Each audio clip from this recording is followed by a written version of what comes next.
লাগি গল সঁচাই আহিছে না হাতত ঠিক আছে বৰপেটাৰ পৰা কোনে কোনে আহিছে হাত ডাঙক বাপৰে ঠিক আছে বহক বজালিৰ পৰা কোনে কোনে আহিছে ঠিক আছে আৰু আমাৰ নলবাৰীৰ পৰা কোনে কোনে আহিছে ঠিক আছে নলবাৰী তাতো আছে ঠিক আছে আজিৰ আমাৰ সভাত উপস্থিত অসম চৰকাৰৰ সন্মানীয় মন্ত্ৰী চন্দ্ৰমোহন পাটোৱাৰী ডাঙৰীয়া অসম চৰকাৰৰ সন্মানীয় মন্ত্ৰী জয়ন্ত মল্ল বৰুৱা ডাঙৰীয়া ভবানীপুৰ সমষ্টিৰ বিধায়ক ফণীধৰ তালুকদাৰ ডাঙৰীয়া আমাৰ জিলা আয়ুক্ত নিবেদন দাস পাটোৱাৰী ডাঙৰীয়া নলবাৰী মিউনিচিপাল বোৰ্ডৰ চেয়াৰপাৰসন জয়শ্ৰী তালুকদাৰকে আদি কৰি মঞ্চত উপস্থিত বিশিষ্ট ব্যক্তিসকল তিনিওখন জিলাৰ পৰা অহা CM ট্ৰিপল-এৰ হিতাধিকাৰীসকল আৰু উপস্থিত সুধীবৃন্দ আজি ৰাতিপুৱা মই গুৱাহাটীত 2000 ল'ৰা ছোৱালীক বিভিন্ন বিভাগত নিয়োগ পত্ৰ দিছিল আৰু এতিয়া আমি প্ৰায় 5000 যুৱকক CM ট্ৰিপল-এ 2.0 আমি অনুদান বিতৰণ কৰিম এতিয়া দুইটা অনুষ্ঠানৰ মাজত পাৰ্থক্য কি ৰাতিপুৱা মই যাক এপইন্টমেন্ট লেটাৰ দিছিলো তেওঁলোকক আপোনালোকে ভাবিব যে তেওঁলোক বেছি ভাগ্যৱান কাৰণ তেওঁলোকে এটা চৰকাৰী চাকৰি পাইছে কিন্তু যোনে চাকৰি কৰে হি বেলেগক চাকৰি দিব নোৱাৰে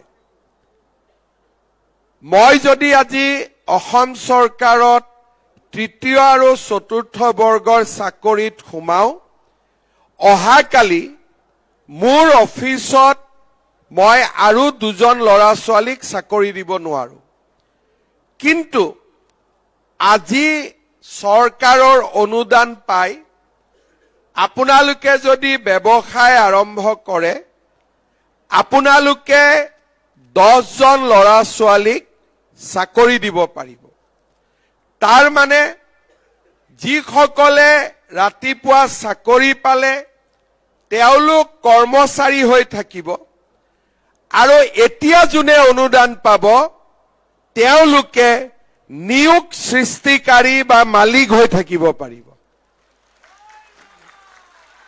এইটোৱে হৈছে দুইটাৰ মাজত পাৰ্থক্য যি মানুহৰ মনত উদ্যমিতা থাকে যি মানুহৰ মনত সাহস থাকে যি মানুহৰ মনত কিবা এটা কৰাৰ সপোন থাকে তেওঁ কেতিয়াও চৰকাৰী চাকৰিত যোগদান নকৰে পঢ়া শুনা কৰি ৰতন টাটাই এটা চাকৰি কৰিব পাৰিলেহেঁতেন পঢ়া শুনা কৰি মুকেশ আম্বানীয়ে এটা চাকৰি কৰিব পাৰিলেহেঁতেন পঢ়া শুনা কৰি গৌতম আদানীয়ে এটা চাকৰি কৰিব পাৰিলেহেঁতেন কিন্তু তেওঁলোকৰ মনত এটা উৎসাহ আছিলে যে নহয় চাকৰি কৰিবৰ কাৰণে আৰু 10 জন আছে কিন্তু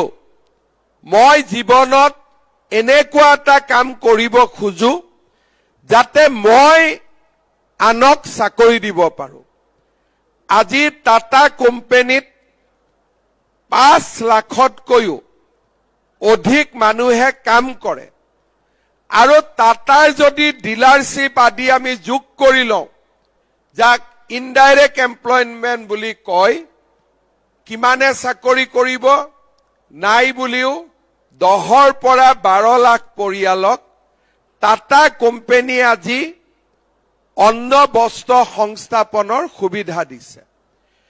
এতিয়া জাগিৰোডত টাটা কোম্পানীয়ে সেমিকন্ডাক্টৰ উদ্যোগ পাতিছে। তেওঁলোকে কিমান ল'ৰা ছোৱালীক চাকৰি দিব? 30,000 ল'ৰা ছোৱালীক চাকৰি দিব। আজি ৰিলায়েন্সত কেইবা লাখো ল'ৰা ছোৱালীয়ে কাম কৰে আৰু আদানীৰ লগতো লাখ লাখ ল'ৰা ছোৱালীয়ে কাম কৰে। কিন্তু এই তিনিওজন মানুহে যদি ACS দিলেহেঁতেন, IS দিলেহেঁতেন, তেওঁলোকে নিশ্চিতভাৱে চৰকাৰী চাকৰি পালেহেঁতেন। কিন্তু তেতিয়া তেওঁলোকে আনক চাকৰি দিব নোৱাৰিলেহেঁতেন। আজি আমাৰ অসমত প্ৰতি বছৰে 6 লাখ ল'ৰা ছোৱালীৰ জন্ম হয়। মই কি কলো যে প্ৰতি বছৰে জন্ম হয় আৰু চৰকাৰী চাকৰিয়াল অসম চৰকাৰত মেক্সিমাম কিমান হ'ব পাৰে? 5 লাখ।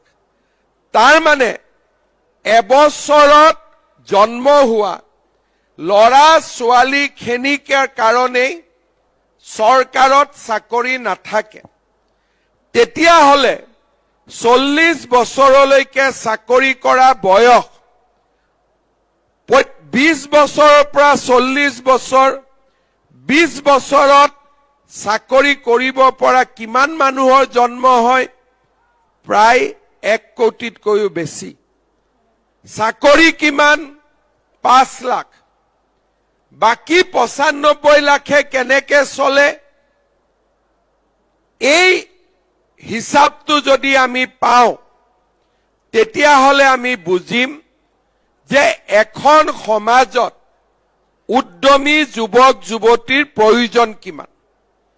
আজি যদি কোনেও হোটেল নুখুলিলেহেঁতেন, পেট্ৰল ডিপো নুখুলিলেহেঁতেন, কোনেও যদি গাড়ী নিকিনিলেহেঁতেন, কোনেও যদি ৰিক্সা নচলালেহেঁতেন, কোনেও যদি তিনিচুকীয়া বাহন নচলালেহেঁতেন, কোনেও যদি ফিচাৰী নুখুলিলেহেঁতেন, কোনেও যদি গাহৰি পালন নকৰিলেহেঁতেন আৰু চাকৰিটো নাপালো বুলি ঘৰত দুখ কৰি বহি থাকিলোহেঁতেন, সমাজখন চলিলেহেঁতেন নেকি? তাৰ মানে কিছুমানে এটা বয়সলৈকে চাকৰিৰ চেষ্টা কৰিলে আৰু কিছুমানে প্ৰথমতেই ক'লে যে মই চৰকাৰী চাকৰি নকৰো, মই ব্যৱসায় কৰিম। আমি হিচাপ কৰি চাইছো যে যদি অসমত ব্যৱসায় বাণিজ্য কৰা এটা যুৱ প্ৰজন্ম যদি আমি সৃষ্টি কৰিব পাৰো, আমাৰ অসমখন বহুত আগুৱাই যাব। কেতিয়াবা বৰপেটা নলবাৰীত ৰাষ্ট্ৰীয় ঘাইপথত হাউলিত বহি বা পাঠশালাত বহি ট্ৰাকবিলাক চাব, কোকৰাঝাৰৰ পৰা যেতিয়া ট্ৰাকবিলাক আহে ভৰ্তি হৈ আহে, কিন্তু অসমৰ পৰা যেতিয়া ট্ৰাকবিলাক ওলাই যায় কিছুমান ট্ৰাকত কয়লা থাকে, নহলে খালী থাকে। তাৰ মানে অসমৰ পৰা আমি একো বস্তু পঠিয়াব নোৱাৰো, কিন্তু অসমলৈ সকলো বস্তু আহে। এই যিটো ব্যৱস্থা, এই ব্যৱস্থাটো চৰকাৰী চাকৰি কৰা মানুহে বদলাব নোৱাৰে। এই ব্যৱস্থাটো কোনে বদলাব পাৰিব? আমাৰ উদ্যমী যুৱক যুৱতীয়ে, যোনে উদ্যোগ গঠন কৰিব পাৰে, ব্যৱসায় কৰিব পাৰে, খেতি কৰিব পাৰে, ফিচাৰী কৰিব পাৰে, পৰিশ্ৰম কৰিব পাৰে। সেইকাৰণে সমাজৰ বাবে আটাইতকৈ বেছি প্ৰয়োজনীয় যিটো উপাদান হৈছে সেয়া হৈছে উদ্যমী যুৱক আৰু যুৱতী। আমাৰ যেতিয়া চৰকাৰ হৈছিলে তেতিয়া আমি ৰাইজক কৈছিলো যে আমি 1 লাখ চৰকাৰী চাকৰি দিম আৰু বাকী যুৱকসকলৰ বাবে আমি কৰ্ম সংস্থাপনৰ সৃষ্টি কৰিম। আজি অসমত বহুতো উদ্যোগ আহিছে, লাহে লাহে উদ্যোগতো ল'ৰা ছোৱালীয়ে চাকৰি পাব আৰম্ভ কৰিব। কিন্তু আমাৰ নিজৰ ল'ৰা ছোৱালীয়ে যদি উদ্যোগপতি হয়, আমাৰ নিজৰ ল'ৰা ছোৱালীৰে যদি এটা সুন্দৰ ব্যৱসায় হয়, আমি অসমীয়া ল'ৰা ছোৱালীক চাকৰি দিব পাৰিম। সেই কাৰণেই আমি আৰম্ভ কৰিছিলোঁ মুখ্যমন্ত্ৰীৰ আত্মনিৰ্ভৰ অসম অভিযান। প্ৰথম বছৰ আমি 25,000 ল'ৰা ছোৱালীক এই আঁচনিৰ অধীনলৈ আনিছিলোঁ। এই আঁচনিখনত কি আছে যে প্ৰথম দিনাখন আমি যুৱক যুৱতীসকলক 75,000 টকা দিওঁ। তাৰ পিছত এমাহৰ ভিতৰত আমি আপোনালোকক 3 দিনৰ ট্ৰেইনিং এটা দিম।